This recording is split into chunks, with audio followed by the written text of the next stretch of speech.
बाळासाहेबांची भीती ही देवेंद्र फडणवीस, एकनाथ शिंदे यांच्या मनामध्ये जी बसलेली आहे ते भले काही बोलत असतील हो, हिंदुहृदय सम्राटांचा विचार आचार, पण मुळात तुम्ही त्यांची जी भीती मनात तुमच्या आहे त्यातून हे तुम्ही बाळासाहेब ठाकरेंचं बघा. बाळासाहेब ठाकरे हे राष्ट्रपुरुष आहेत.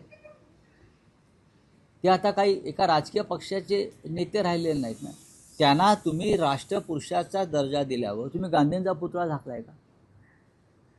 मग मुंबईमध्ये अटल बिहारी वाजपेयींचे पुतळे आहेत, झाका ना. मुंबईमध्ये अटलजींचे अनेक त्यांच्या नावानं संस्था आहेत आणि त्यांचे पुतळे आहेत काही ठिकाणी. मग तुम्ही त्यांचे पुतळे का नाही झाकलेत अटलजींचे, आणि फक्त बाळासाहेब ठाकरेंचाच पुतळा का कव्हर केला किंवा झाकला? याचं उत्तर कोण देणार? तुम्ही बाळासाहेब ठाकरेंच्या नावानं अजूनही मतं मागताय ना, तुमची लायकी नसताना चोरलेल्या पक्षाच्या नावावर.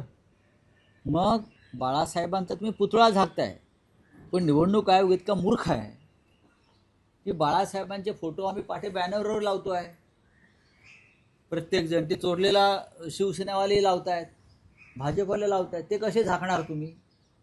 एक पुतळा झाकून काय होणार आहे? इतका मूर्ख आयोग आम्ही आयुष्यात नाही पाहिला. ज्या पद्धतीचा आयोगाचा हा मूर्खपणा आहे की बाळासाहेबांचा पुतळा झाकलेला आहे सत्य असेल. आज वृत्तपत्रात त्या संदर्भात एक चित्र आलेलं आहे. मग अटल बिहारी वाजपेयींचा झाकलात का? महात्मा गांधींचा झाकलात का? टिळकसुद्धा काँग्रेसचे अध्यक्ष होते एकेकाळी, त्यांचा झाकलात का? सांगा ना, कोणाचे झाकले आणि बाळासाहेबांचेच का झाकले? याचं उत्तर द्यावं लागेल.